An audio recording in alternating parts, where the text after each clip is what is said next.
Hello. Hello. Good morning and welcome to Bridlington.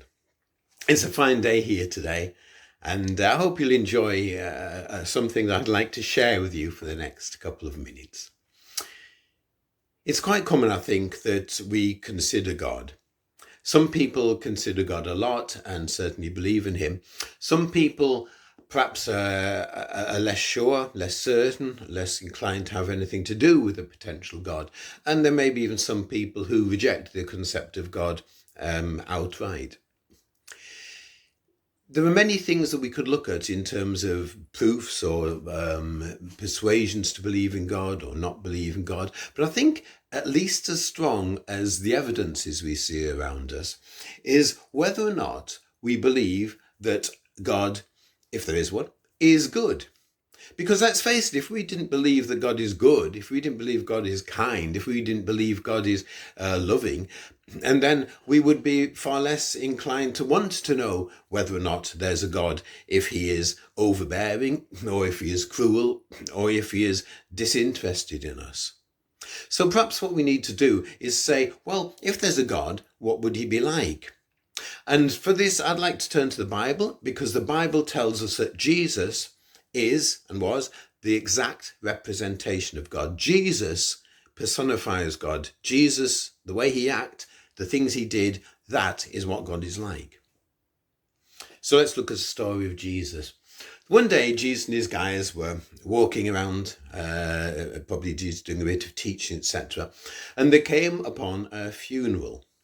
Now, we'd be inclined to pull aside, to have respect for people who are mourning, let them do it in privacy. But Jesus knew something about the situation and he knew he could do something to help. He knew that the lady involved, the mother who was burying her son, had lost her husband previously and now this was her only son who was gone. And so she was in a tragic situation, especially in those days. That was a very poor situation. But Jesus was good. And Jesus took the time to go over and raise the son from the dead and to give him back to his mother.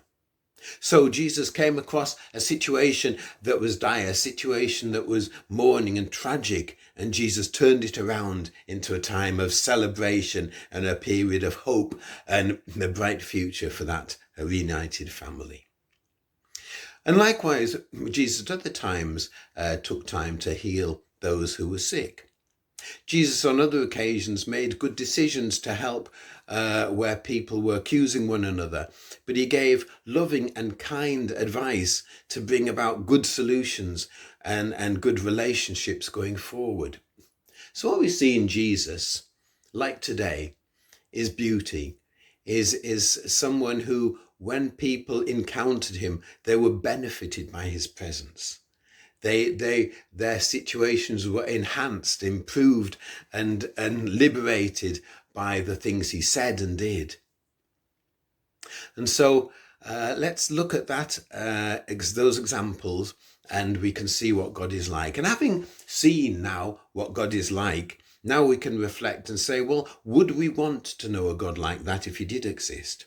Would we take time to search to see if God's put within us a desire to know him, if we know God is loving and kind, if we knew for surety that God would come into our circumstances, into our lives, our situations, and he would do the same good in them that he did in the people in the Bible. And then we would be inspired to know God. And I want to encourage you to do that today. I would like to encourage us all to take time. I want to take time to seek God, to let him make himself known to me, to make himself part of my life.